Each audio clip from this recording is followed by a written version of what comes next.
మాట్లాడారు. దాంట్లో కూడా నేను ఒక ఒక అర నిమిషం చెప్తాను. ఇది చంద్రబాబు నాయుడు గారు అవుట్‌డేటెడ్ పర్సన్స్ వీళ్ళు అన్న అంశంలో మరి ఆ చంద్రబాబు నాయుడు గారిని నిలదీసిన ప్రతి వాళ్ళు అవుట్‌డేటెడేనా ప్రజలతో సహా? ప్రజలకి హక్కు లేదా? ఒక కార్యకర్తగా మరి అతనికి ఏవో బాధలు ఉండుండొచ్చు. అతను వైసీపీ కార్యకర్త కావచ్చు, లేకపోతే ఇండివిడ్యువల్ పర్సన్ కావచ్చు. మరి రాయపాటి అరుణ గారు చెప్తా ఉన్నారు. అతను యువకుడు కాబట్టి అతనికి సంబంధించిన అంశాలు ఏమి హామీల్లో లేవు కాబట్టి అతను ఎలా ప్రశ్నిస్తాడని. అతనికి లేకపోవచ్చు, వాళ్ళ తల్లికి ఉండొచ్చు, భార్యకు ఉండొచ్చు, కుటుంబంలో సభ్యులకు ఉండొచ్చు, ఏదో ఆశించి ఉండొచ్చు.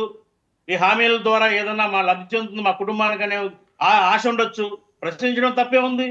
ఆ సభ పెట్టింది దేనికి? ప్రజల సభ. ముఖ్యమంత్రి గారు ఎక్కడ పడితే అక్కడ దొరకడు కదా అడగడానికి. ముఖ్యమంత్రి గారి దగ్గరికి రానిరు కదా. ముఖ్యమంత్రి గారు అక్కడ కనిపించారు, అడిగారు.